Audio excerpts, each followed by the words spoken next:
আসসালামু আলাইকুম সবাইকে। কেমন আছো তোমরা সবাই? আশা করি খুব ভালো আছো। আমি তোমাদের শ্রেয়া আপু, হায়ার ম্যাথ ইনস্ট্রাক্টর। আজকে চলে এলাম তোমাদের এসএসসি 21 ব্যাচদের 5th উইকের অ্যাসাইনমেন্ট নিয়ে।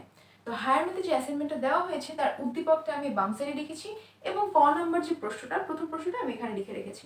তো উদ্দীপকটা একটু আমি পড়ে দিচ্ছি, দেখো। মিস্টার রাতুল প্রতিদিন প্রাতঃভ্রমণে 2 কিলোমিটার পরিধি বিশিষ্ট একটি বৃত্তাকার পার্ক সমবেগে একবার প্রদক্ষিণ করেন।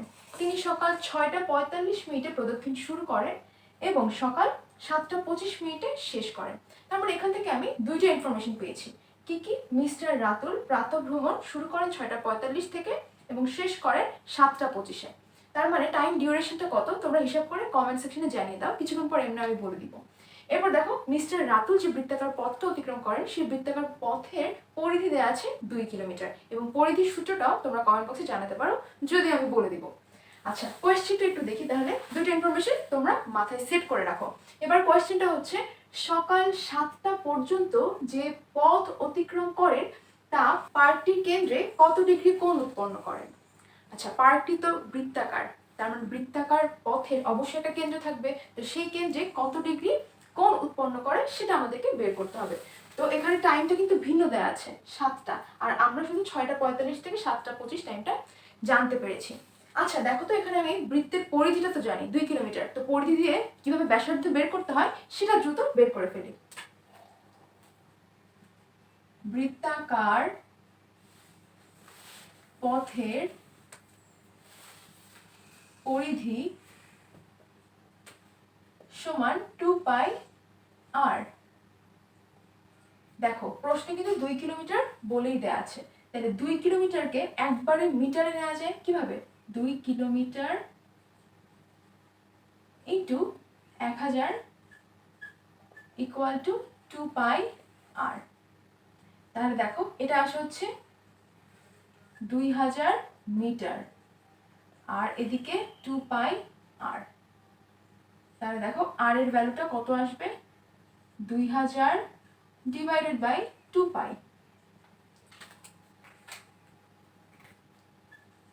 318.309 বা 318.31 লিখতে পারি। যেহেতু 309 আছে তো আমি 1 বাড়িয়ে দিচ্ছি, 9 যেহেতু আছে পরে 31 লিখছি।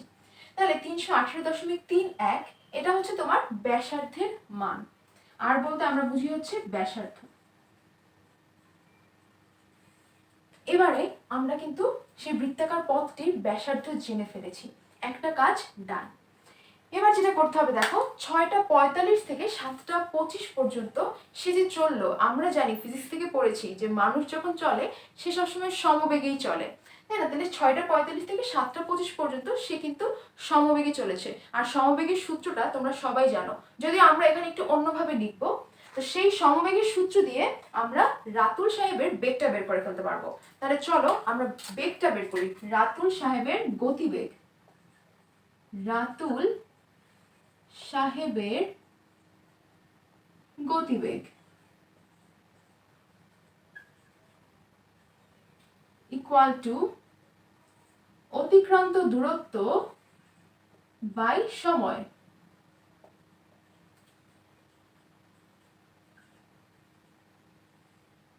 বাই সময়। তাহলে দেখো অতিক্রান্ত দূরত্বটা কত?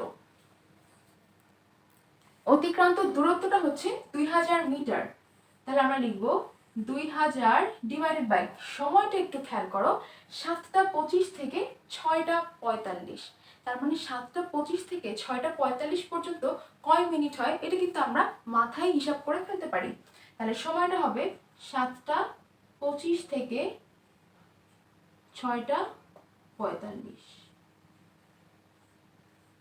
এটা কিন্তু মিনিটে দেয়া আছে, কিন্তু যেহেতু আমি 2 কিলোমিটারকে মিটারে প্রকাশ করে নিয়েছি, তার মানে এই মিনিটটাকেও সেকেন্ডে প্রকাশ করে নিতে হবে। কেননা বেগটা সবসময় মিটার পার সেকেন্ডে আনতে হয়, অথবা কিলোমিটার পার আওয়ার এভাবে আনতে হয়। ঠিক আছে, তাহলে এখানে যদি আমি মিটারে নিয়েছি, এটাকে আমি সেকেন্ডে নিয়ে নেবো। সেকেন্ডে নিতে হলে 60 দ্বারা গুণ করে দিতে হবে। তাহলে খেয়াল করো, 2000 ডিভাইডেড বাই এই 7:25 থেকে 6:45 থেকে 7:25 পর্যন্ত হয় হচ্ছে 40 মিনিট। তোমরা ঘড়ি সবাই চেনো, তাহলে এটা আর বলার কিছু নাই। 40 ইন্টু 60, যেটা আসবে সেটাই অ্যান্সার।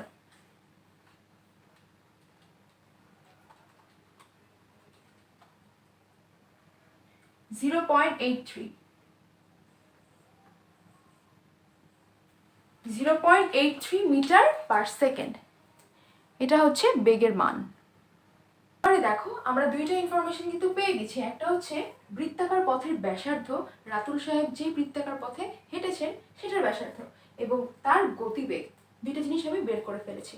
কিন্তু আমার কোয়েশ্চেনে দিয়ে দিছে 7টা পর্যন্ত যে পথ অতিক্রম করেন, 7টা পর্যন্ত, তার মানে সে কিন্তু 7টা, কোশ্চেনে কিন্তু 7:25 বলে দেয়নি, ঠিক আছে? তাহলে আমরা 7টা পর্যন্ত যেটা হয় একটু খেয়াল করো, এটা যদি একটা বৃত্ত হয় আর এটা যদি বৃত্তের কেন্দ্র হয়, তাহলে রাতুল সাহেব মনে করো 6:45 এই জায়গাটাতে ছিলেন, তারপর হাঁটতে হাঁটতে হাঁটতে হাঁটতে গিয়ে 7টার সময় এখানে পৌঁছালেন মনে করো। তাহলে এখানে কত ডিগ্রি কোণ তৈরি হয়েছে সেটা আমাকে হিসাব করতে হবে। তাহলে এই কোণটা জানার জন্য এই পথটা আমাকে হিসাব করে বের করতে হবে, এই পথটা আসলে কত। তাহলে এই পথটাকে আমি ধরে নিচ্ছি এস। তাহলে সবাই আমার সাথে লিখো, সকাল 7টা পর্যন্ত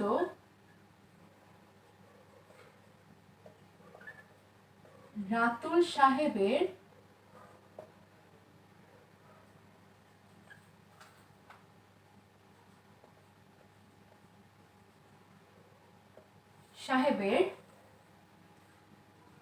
অতিক্রান্ত দূরত্ব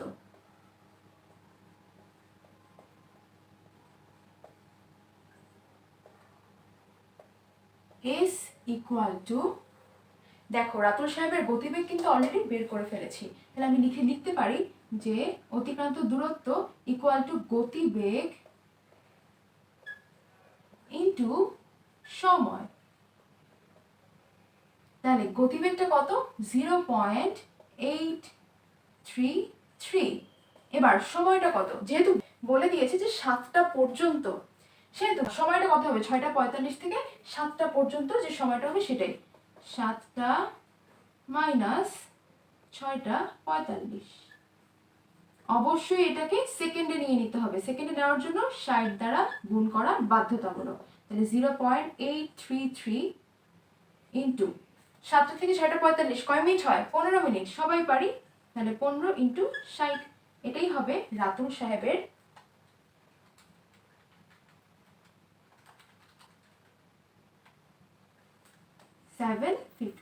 দূরত্ব, অতিক্রান্ত দূরত্ব এত মিটার। রাতুল সাহেবের অতিক্রান্ত দূরত্ব বের করে ফেলেছি, কিন্তু কোশ্চেনে কিন্তু এটাও চাওয়া হয়নি, চাওয়া হয়েছে এই দূরত্বটা কেন্দ্রে কত ডিগ্রি কোণ তৈরি করে। যেহেতু এটা একটা বৃত্তাকার পথের দূরত্ব, সেক্ষেত্রে আমরা এই দূরত্বটাকে বৃত্তের একটা চাপ হিসেবে কনসিডার করতে পারি। কিছুক্ষণ আগে আমি চিত্র দেখিয়ে দিয়েছি বৃত্তচাপটা কিরকম তৈরি হয়। তাহলে আমরা তার জন্য সূত্র জানি, S equal to r theta. তাহলে লিখবো আমরা জানি S equal to r theta. তাহলে খেয়াল করো, এখানে S এর ভ্যালু তুমি অলরেডি বের করে ফেলেছো 750, r এর ভ্যালু তুমি জানো 318.31 মিটার ইন্টু থিটা। থিটার ভ্যালুটা তুমি ইজিলি এখান থেকে বের করে ফেলতে পারবা। তাহলে দেখো থিটার ভ্যালুটা কত হবে? 750 কে 318.31 দ্বারা ভাগ করতে হবে। তাহলে 750 ডিভাইডেড বাই 318.31 ভাগ করলে হয় হচ্ছে 2.356। অবশ্যই এই থিটাটা কিন্তু রেডিয়ানে আছে, কারণ এই S equal to r theta, এই সূত্রটা রেডিয়ান কোণের ক্ষেত্রে প্রযোজ্য। তাহলে এই থিটাটা রেডিয়ান কোণে আছে। এটাকে যদি তুমি ডিগ্রিতে নিতে চাও তাহলে কি করতে হবে? 180 বাই পাই দিয়ে গুণ করে দিতে হবে, 180 বাই পাই এটা দিয়ে গুণ করে দিতে হবে। তাহলে গুণ করলে কত আসে দেখি, 180 বাই পাই 135 ডিগ্রি, 135 ডিগ্রি। এটাই হচ্ছে তোমার অ্যান্সার। তাহলে অবশ্যই কমেন্ট সেকশনে আমাকে একটু জানাতে হবে তোমরা ম্যাথটা বুঝতে পেরেছো কিনা। পরবর্তী প্রশ্নে চলে আসি। খেয়াল করো, প্রশ্ন করা হয়েছে প্রদক্ষিণ শুরুর সময় ঘড়িতে ঘন্টার কাঁটা ও মিনিটের কাঁটার মাঝে কোণের মান কত ছিল তার রেডিয়ানে প্রকাশ করো। তাহলে প্রদক্ষিণ শুরু করেন 6:45 তাহলে দেখো এখানে আমি একটা অত ভালো হয়নি যদিও, তারপর একটা ঘড়ির চিত্র আঁকার চেষ্টা করেছি। তো এখানে আমি মেনশন করেছি 6:45 বাজলে মিনিটের কাঁটা এবং ঘন্টার কাঁটার অবস্থানটা কোথায় হয়। আশা করি তোমরা সবাই ঘড়ি চেনো, তাহলে তোমরা এটা খুব ইজিলি সলভ করতে পারবে। তাহলে তোমাকে প্রশ্ন করা হচ্ছে যে ঘড়ির ঘন্টার কাঁটা এবং মিনিটের কাঁটার মাঝে থিটাটা কত হয়। খেয়াল করো, একটু বুঝিয়ে নি আগে। ঘড়িতে মিনিটের কাঁটা যখন 60টা ঘর পার করে, দেখো এই এখান থেকে শুরু করে 12টা 1 থেকে শুরু করে এবং 60টা ঘর পার করে, তখন সময় কিন্তু 1 ঘন্টা পেরিয়ে যায়। এটা সবাই জানো, 1 ঘন্টা পেরোবে, এটা আমরা বুঝবো কি করে? 6টা থেকে 7টা বেজে যাবে, তাই না? তো 6টা থেকে 7টার মাঝে কয়টা ঘর আছে? 1 2 3 4 5, 5টা ঘর আছে। তাহলে যদি 60টা ঘর না পার করে মিনিটের কাঁটাটা 45টা ঘর পার করে, সেক্ষেত্রেও কিন্তু 6টা থেকে ঘন্টার কাঁটাটা সরে যাবে এবং কত দূরে সরবে সেটাই আমাদেরকে হিসাব করতে হবে। তাহলে তুমি বলতে পারো মিনিটের কাঁটা 60টা ঘর পার করলে ঘন্টার কাঁটা 5টা ঘর পার করে। তাহলে মিনিটের কাঁটা যদি 45টা ঘর পার করে, সেক্ষেত্রে ঘন্টার কাঁটা কয়টা ঘর পার করবে সেটা তোমাকে বের করতে হবে। তারপর সেটা বের করার পর 5 থেকে বিয়োগ দিতে হবে। কেন বিয়োগ দেব? কারণ অতটুকু ঘর ঘন্টার কাঁটা এগিয়ে গেছে, যার কারণে 5টা ঘর থেকে অতটুকু বিয়োগ দিয়ে দেব। তাহলে সবাই আমরা একটু বের করে ফেলি। মিনিটের কাঁটা ঘর পার করলে ঘন্টার কাঁটা 5টা ঘর পার করবে। মিনিটের কাঁটা যদি 45টা ঘর পার করে, তাহলে ঘন্টার কাঁটা, এটা কিন্তু ঐকিক নিয়ম, ইন্টু 5/60, 5/60, তাহলে 3.75 ঘর পার করবে। অর্থাৎ ঘন্টার কাঁটাটা 6 থেকে এগিয়ে যাবে 3.75 ঘর সে পার করে ফেলবে। তার মানে আমরা ধরতে পারি 1 2 3.75 ঘরটা এখানে অবস্থিত। তার মানে ঘন্টার কাঁটার ডায়ালটা এদিকে থাকবে। এত দূর পার করার পর যতটুকু থাকবে সেটা দিয়ে কি হবে? একটা থিটা তৈরি হবে, কোণ তৈরি হবে। এই কোণের হিসাবটা আমাকে করতে হবে। এখন কোণের মানটা বের করার জন্য আমাকে 5 থেকে এই 3.75টা বাদ দিয়ে দিতে হবে। তাহলে আমি এই ডিস্টেন্সটা পেয়ে যাব। এই ডিস্টেন্সটার সাথে পরবর্তীতে এই ডিস্টেন্সটা যোগ করে দেব। তাহলে এরপর 6:45 বাজলে ঘন্টার কাঁটা ও মিনিটের কাঁটার মাঝে মোট ঘর সংখ্যা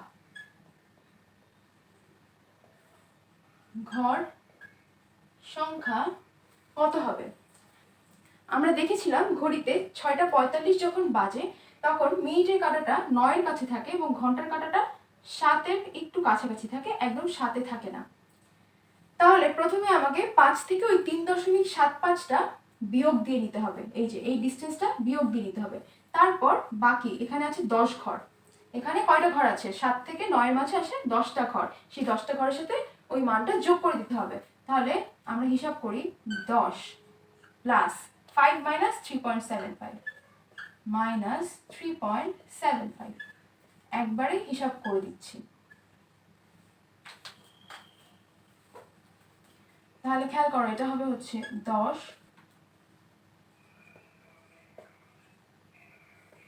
11.25 ঘর। এতটি ঘর, ঘর সংখ্যা হচ্ছে এতটি, লিখতে পারো এতটি। এবারে একটা ইম্পর্টেন্ট তথ্য, সেটা হচ্ছে ঘড়ির মিনিটের কাঁটা যখন একটা ঘর, মিনিটের কাঁটা বা ঘন্টার কাঁটা যেটাই বলো না কেন, যখন একটা ঘর পার করে তখন সে 6 ডিগ্রি কোণ তৈরি করে কেন্দ্রে। তাহলে একটা ঘর সমান 6 ডিগ্রি আমরা বলতে পারি। একটা ঘর সমান 6 ডিগ্রি। সুতরাং 11.25 ঘর সমান 5টা ঘর সমান 6 ডিগ্রি ইন্টু 11.25। তাহলে এটাকে আমরা একটু হিসাব করে ফেলি। 6 ইন্টু 11.25 হয় হচ্ছে 67.5।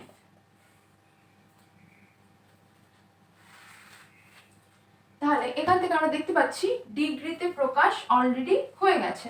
তাহলে 6:45 সময় ঘড়ির ঘন্টার কাঁটা এবং মিনিটের কাঁটার মাঝে সময় হচ্ছে 67.5 ডিগ্রি। এবারে তোমাকে এই মানটা রেডিয়ানে প্রকাশ করতে বলা হয়েছে। সুতরাং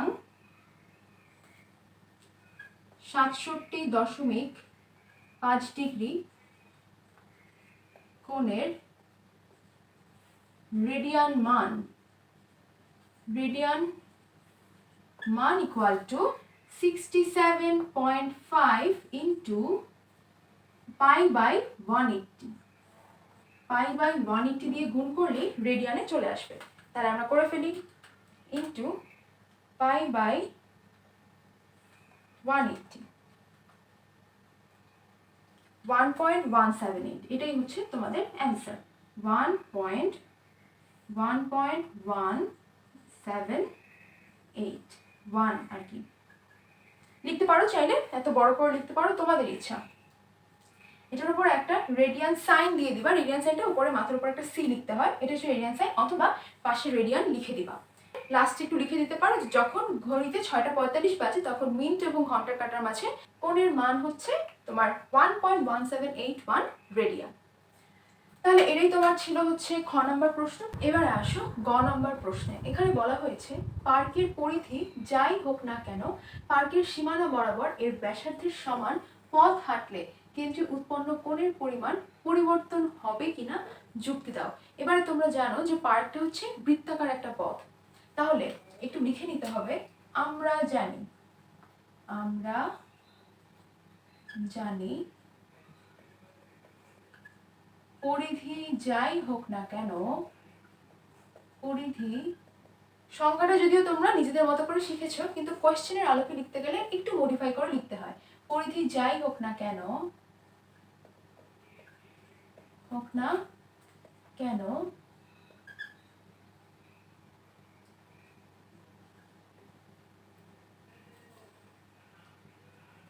যে কোনো বৃত্তের ব্যাসার্ধের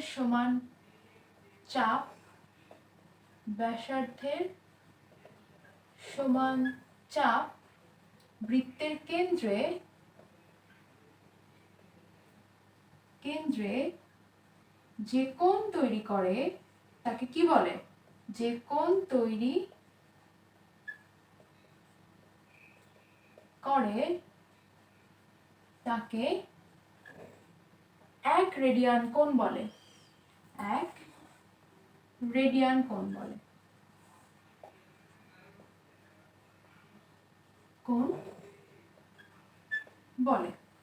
তাহলে খেয়াল করে দেখো, এখানে কিন্তু আমরা 1 রেডিয়ান কোণের সংজ্ঞা শিখলাম। কি শিখলাম? পরিধি যাই হোক না কেন যে কোনো বৃত্তের ক্ষেত্রে যদি ব্যাসার্ধের সমান চাপ বৃত্তের ব্যাসার্ধের সমান চাপটা হয়, বৃত্তের ব্যাসার্ধ মনে করো এইটা, এবং চাপ কাকে বলা হয়? বৃত্তের যে কোনো একটা পরিধির উপর একটা খণ্ডাংশ। সাপোজ এই ব্যাসার্ধের সমান করে তুমি এই খণ্ডাংশটা এখানে আঁকলা, তাহলে এই চাপটা কেন্দ্রে যে কোণ তৈরি করবে এই থিটাটা, এটাকে বলা হয় 1 রেডিয়ান কোণ। এবারে এই 1 রেডিয়ান কোণ যদি ধ্রুব হয়, অর্থাৎ চেঞ্জ না হয় বা পরিবর্তন না হয়, সেক্ষেত্রে এখানে হবে হচ্ছে কেন্দ্রে উৎপন্ন কোণের পরিমাণ পরিবর্তন হবে না। কেন্দ্রে উৎপন্ন কোণের পরিমাণ কখনোই পরিবর্তন হবে না। এবারে যদি এই 1 রেডিয়ান কোণটা ধ্রুব না হয়, মানে পরিবর্তনশীল হয়, সেক্ষেত্রে কিন্তু কেন্দ্রের কোণের মানটা পরিবর্তনশীল হবে। সুতরাং বলা যায় যে রেডিয়ান কোণ ধ্রুব হলে কেন্দ্রে উৎপন্ন এই কোণের মানটা পরিবর্তন হবে না। তাহলে তার জন্য আমাকে একটা প্রমাণ করতে হবে রেডিয়ান কোণ ধ্রুব কিনা। এটা দেখার জন্য যে প্রমাণটা করতে হবে তার জন্য এই চিত্রটা খুব ইম্পর্টেন্ট। তোমাদের অনুশীলনের শুরুর আগে যে এক্সাম্পলগুলো দেওয়া আছে সেই এক্সাম্পলের মাঝেই প্রতিজ্ঞা দেওয়া আছে কিছু, সেখান থেকে এই একটা প্রমাণ করলেই যথেষ্ট। তাহলে খেয়াল করো, চাপ পিভি ইকুয়াল টু ব্যাসার্ধ আর। মানে এখানে চাপটা হচ্ছে পিবি, এই পিবির সমান করে মানে ব্যাসার্ধ আর এর সমান করে আমরা পিবি অংশ কেটে নিয়েছি। আর এই যে মাঝে একটা কোণ তৈরি হয়েছে, এই কোণটাকে আমরা বলি হচ্ছে রেডিয়ান কোণ। কিছুক্ষণ আগে তোমরা রেডিয়ান কোণের সংজ্ঞা পড়েছো, সেটা হচ্ছে যে ব্যাসার্ধের সমান যে চাপটা কেন্দ্রে যে কোণটা উৎপন্ন করে সেই কোণটাকে আমরা 1 রেডিয়ান কোণ বলে থাকি। এখন এই চাপটা যে কোণটা তৈরি করে পিওবি ইকুয়াল টু 1 রেডিয়ান বলে দিয়েছি। এবার খেয়াল করো, প্রমাণে চলে যাই। ও একটা লম্ব নিচ্ছি আমি।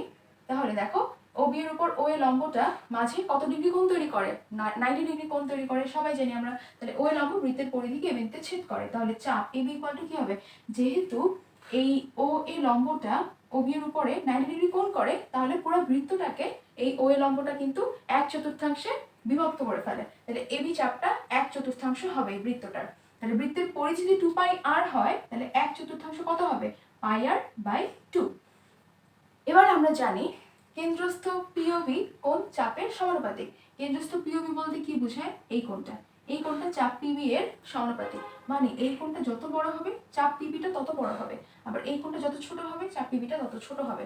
এটাই বোঝাচ্ছে। এখন এখান থেকে এই লাইনটা তৈরি হচ্ছে যে পিওবি বাই এওবি, মানে POB by AOB equal to PB by AB, চাপ পিবি বাই এবি।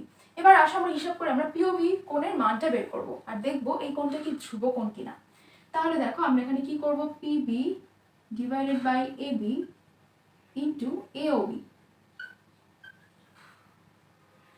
দেখো পিবি এর ভ্যালুটা কিন্তু এখানে দেওয়াই আছে, আর ব্যাসার্ধ আর, তাহলে আমরা লিখতে পারি আর, আর এবি এর ভ্যালুটা আমরা বের করে রেখেছি, তাহলে পাই আর বাই 2 ইনটু এওবি এর মান কত? এওবি যেহেতু এখানে এক সমকোণ কোণ তৈরি করেছে, আমরা এওবি এর মানটা নিব 1 সমকোণ।